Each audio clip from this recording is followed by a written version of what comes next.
Hey everyone, welcome back. Today I want to talk to you guys about this blade, the Toor Knives, or maybe Toor Blades, Sicario.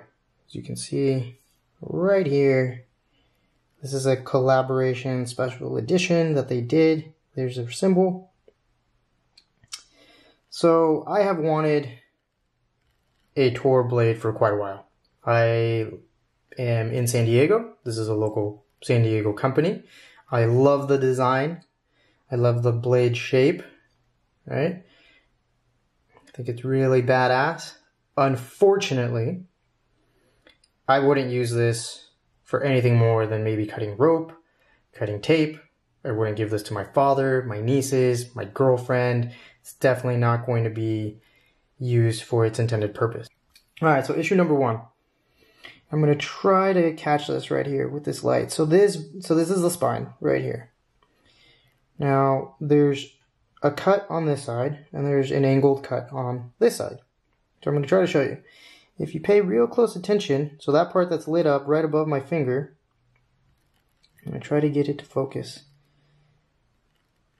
That side right there. Okay? That side is narrower than this side. I really hope that this comes out in video, because it's very, very obvious. I mean, even my girlfriend, who doesn't like knives or blades, has zero interest on it. She saw this as soon as she handled it. So it's pretty obvious to the naked eye. Might not be obvious to the camera. So, but it's that part right there. That's lit up with the light in the background and right there. So hopefully you guys can see that. Here's a little closer shot.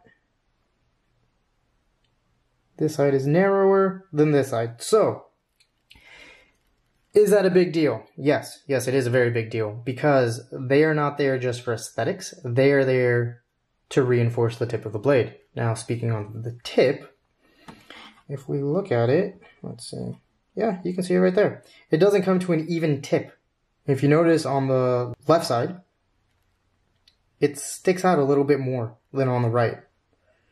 Right? When it's coming up to a tip, right there, versus on the opposite side.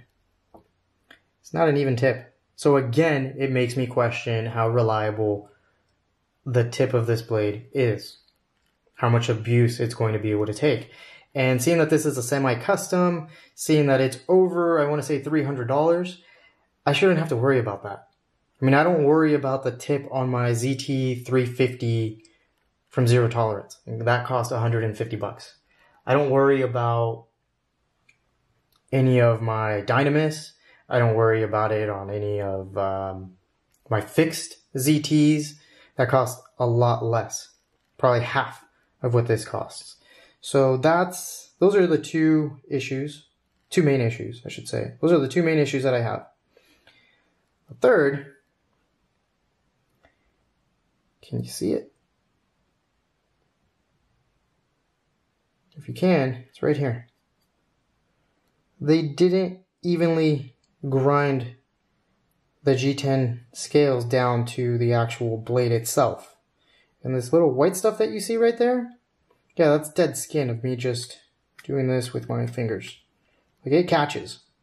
It's pretty significant. Again, I don't know if it's being caught on camera or not, but it's pretty significant. And on some places, like on this front scale, you can see that they over grind it, and that the scale, or the handle itself, this G10 material, is actually underneath the actual blade itself, right there on the front. So, those are some pretty significant issues that I feel like should have been caught in their quality control inspection process. Why or how this blade made it out of there, I don't know. Another thing is, I mean, this is a pretty uncomfortable grip. If you see, it's pretty wide, okay? It's very uncomfortable. Very uncomfortable. Let's compare it to this Zev Winkler collab. They only made about 100 of these. These things are absolute beautiful.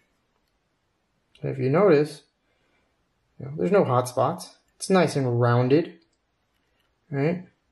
This part right here, it's nice and rounded. Versus this, that part actually hurts. If you have meaty hands, it actually digs in. Let's see if I can get it to show. Like, that's pretty significant, and I didn't put a lot of pressure on there. Right, so I don't have an issue with it per se, because that's my hands right there. But if you have bigger hands, meatier hands, and you're really using this hard, your fingers are probably going to be up here, and that right there is going to hurt. So maybe you guys should have rounded that part off. Not a big deal, but again, scales not being even. Come on, what's going on there, right? This portion not being even in the same width as that, that's a big issue. And then the tip not coming to an even point on both sides really makes me question how sturdy that tip is going to be.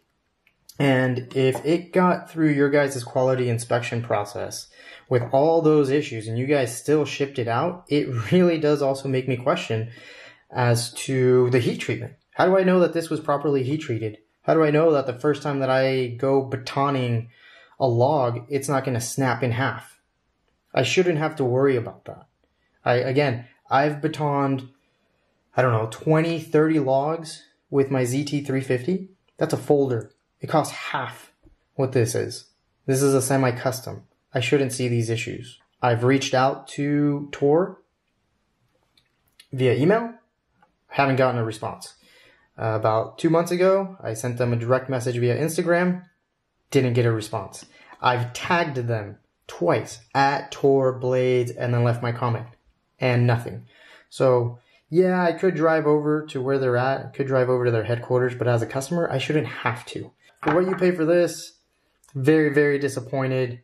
I don't know if this is a one-off, but if you guys have or are purchasing a Toor, just keep an eye on those things. And if you see it, I highly recommend that you send it back.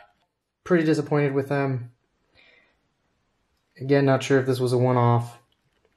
But yeah, just wanted to put that out there. Hopefully you guys enjoyed this. So if you guys liked it, definitely let me know. Hit that like button, subscribe. If you didn't like it, also let me know. Appreciate your guys' input. All right, take care.